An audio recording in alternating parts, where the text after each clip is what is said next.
Bana, mambo vipi? Ile jirani nasikia imekuja. Nini? Ile jirani nasikia imekuja. Jirani yupi? Ile ambaye anataka dawa. Ngoja nikachukue ile dawa. Tunaenda wote au unataka kimbia? Karibu kwenye kipindi chetu cha mahojiano. Leo nimekutana na msanii mmoja ambaye ana trend sana mtandaoni. Anaitwa Barope. Naenda kumhoji nisikie anasemaje.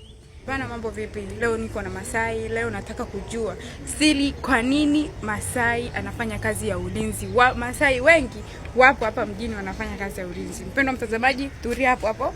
Leo tupo na Barope comedian. Bana, Masai, mambo vipi? Salama mama yeo. Za siku. Mzuri kabisa. Bana Masai, mimi kwanza nafurahi kukutana na wewe.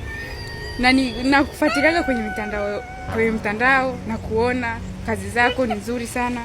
Hebu ongea mama yeye. Mimi ongea shoti kati haraka haraka. Masai, kitu ambacho nataka kujua ni kwa sababu gani Wamasai wanapenda kufanya kazi za ulinzi, wengi wanapenda kuuza madawa. Ni sababu gani inafanya hivyo? Kwa sababu ni kazi ambayo ndio inafanya sisi. Ndio kazi imekuja kutafutia watoto. Sio imekuja kuangalia mambo mengine, imekuja kufuata kazi. Yeah. Sawa Masai, nimekuelewa. Kitu kingine Masai ambacho nataka kujua ni kwa sababu gani Wamasai yani hampendi wanawake wa Swahili hivi kama hivi. Sasa sisi imekuja kutafutia watoto. Sio imekuja kuangalia wanawake. Kwa hiyo kila mtu anayetoka huko anakuja kutafuta, anakuwa na familia yake. Yaani iko hivi. Sisi imekuja kutafuta. Sawa. Alafu sisi mimi hapana waweza kumuoa mama yao wa mjini. Sababu mama yao mjini kama imeweza kusaliti ngozi yake. Alafu mimi atashindwaje kunisaliti?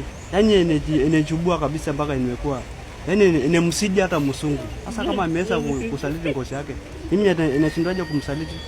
Si bora imkae na mama yangu nyumbani.